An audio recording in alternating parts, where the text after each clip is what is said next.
Basura. O diyan, meron pa. Yan ang aking mga tagalinis, oh. Bayanihan.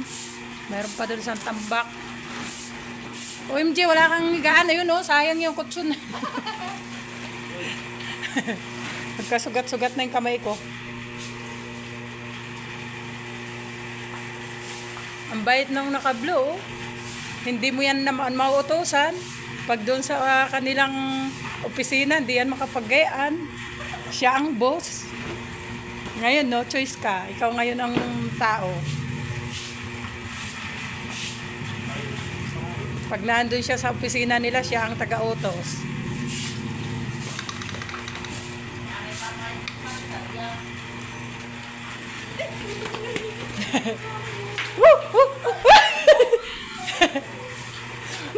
Mama ko may mga ipis.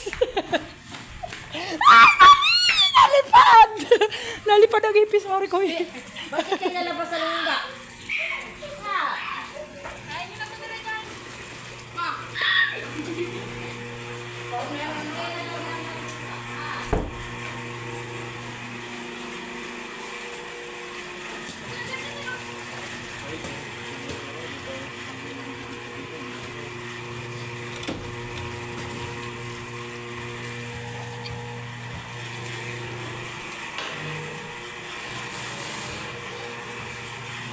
Ito, lininis namin buong bahay. Ayos na pinto, laki oh. Ito, ayun na siya. Malinis na.